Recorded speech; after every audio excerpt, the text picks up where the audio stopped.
Nucleus के अंदर ये जो मैसेंजर आरएनए बन गया, इसके अंदर एक कोड है, एक इंफॉर्मेशन है एक मखसूस प्रोटीन के लिए। अब ये मैसेंजर आरएनए जाएगा बाहर साइटोप्लाज्म में। साइटोप्लाज्म के अंदर जो प्रोसेस चलता है उसको ट्रांसलेशन कहते हैं, यानी जो कोड, जो इंफॉर्मेशन प्रोटीन सिंथेसिस के लिए न्यूक्लियस के अंदर तैयार हुई, वो इंफॉर्मेशन आई साइटोप्लाज्म के अंदर, और साइटोप्लाज्म के अंदर उसको प्रोसेस करके उसके नतीजे में एक प्रोटीन तैयार होता है। और प्रोटीन इंसानी जिस्म में कम अज़ कम 20,000 या 25,000 प्रोटीन है ह्यूमन बॉडी में। जितने एंजाइम्स हैं, जितने हार्मोन्स हैं, इस तरह स्ट्रक्चरल प्रोटीन्स है बॉडी के अंदर, तो 20 to 25,000 जो है ना प्रोटीन्स हैं ह्यूमन बॉडी के अंदर।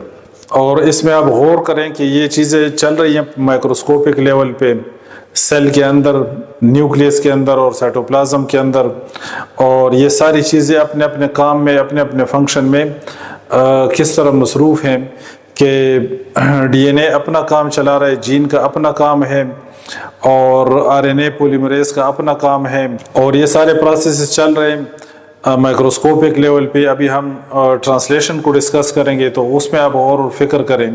तो ट्रांसलेशन बेसिकली जो मैसेंजर आरएनए जो न्यूक्लियस के अंदर बना था उसकी प्रोसेसिंग है, टू प्रोटीन सिंथेसिस।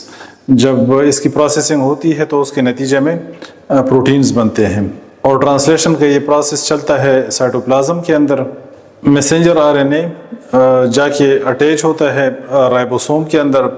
राइबोसोमिक स्ट्रक्चर है साइटोप्लाज्म के अंदर, उसके 2 यूनिट्स होते हैं, लार्जर सब यूनिट और स्मॉलर सब यूनिट। दूसरा जो एक इम्पॉर्टेंट स्ट्रक्चर है प्रोटीन सिंथेसिस में, ट्रांसलेशन में साइटोप्लाज्म के अंदर, वो ट्रांसफ़र आरएनए है।